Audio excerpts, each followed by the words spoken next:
Hey there, and welcome to episode 23 of Jazzy-Bytes, the video game channel where we talk about all things video game related, with me, Jazz. I hope you're keeping well. So episode 23 is going to be my Final Fantasy Retrospective Part 2. I want you to join me on a journey for some more of my favourite Final Fantasy games. I'm going to be talking about Final Fantasies 4, 5 and 6 during this episode. Guys, sit down, grab that cup of tea, sit back, relax, and enjoy this journey through some more of my favourite games. Enjoy.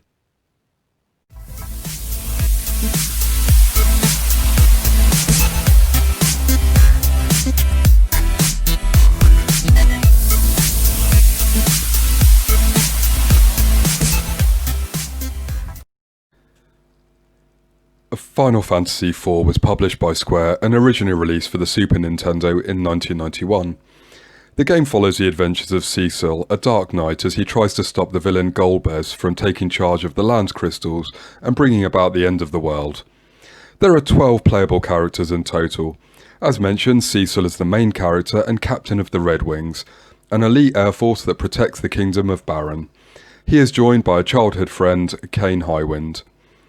Final Fantasy IV introduced many series staples such as the active time battle system, versions of which were used in the subsequent 5 games.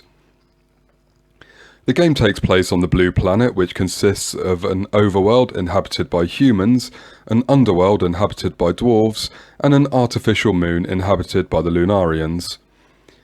This particular Final Fantasy is so enduring, with re-releases on handheld systems and warranting a bona fide sequel. Final Fantasy IV The After Years is an episodic role-playing game originally released as a mobile game in 1998. Set 17 years after Final Fantasy IV, this game follows the original characters and their children as a new threat beckons over Blue Planet. Final Fantasy IV Interlude serves to bridge the story between these two games. Final Fantasy V was released in 1992 for Super Nintendo and was originally a Japanese exclusive. The game follows Bart, a loner who finds and investigates a meteorite crash. There he finds several characters who inform him that the 4 crystals that control the 4 elements are in fact acting as a seal that has trapped the game's villain Exdeath. Bart is charged with protecting the crystals and preventing the return of Exdeath. Epic in scale and truly reflecting the Final Fantasy tradition of an unlikely hero changing the fate of the world, Final Fantasy V was released to acclaim and favourable reviews. There is a massive amount of customization when it comes to characters via the job system, and the ATB system makes a welcome return. Final Fantasy V spawned an anime sequel called Final Fantasy Legend of the Crystals. This rare-to-find gem is a treat to watch and shows what happens to the descendants of the original characters. Final Fantasy VI is many people's favourite entry in the Final Fantasy franchise. Released in 1994, this was the first in the series not to be directed by Hironobu Sakaguchi. Yoshinori Kitase took the helm and took the story in a direction that has to be experienced to be appreciated. This is one epic entry in the Final Fantasy series. The game melds fantasy and magic with technology that is akin to an industrial revolution. The storyline features a rebellion against a dictatorship, philosophy surrounding war, peace and pacifism, along with some deep personal storylines involving loss, tragedy, redemption and happiness. The game has a great steampunk style, and for me is a true reflection of what a Final Fantasy game should be like.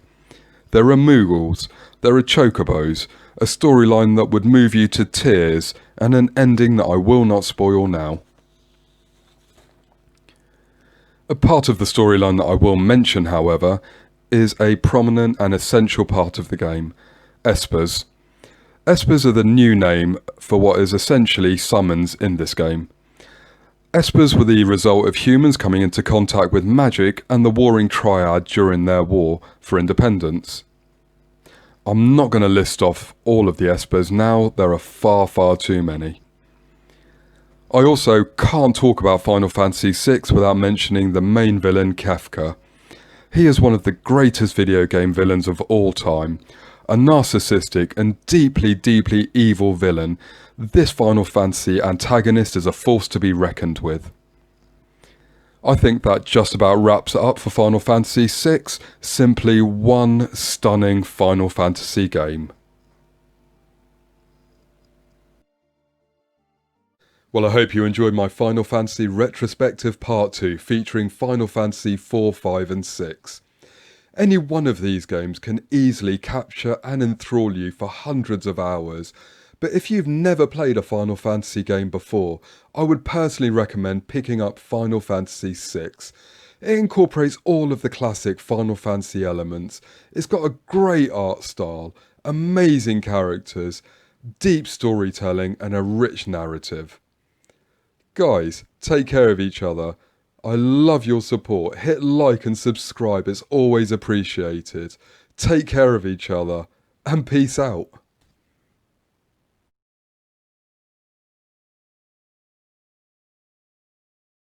Look, I know there was that time that you ditched the Final Fantasy franchise and released your own racing game, but that's going to be in a future episode when I feature the Final Fantasy spin offs.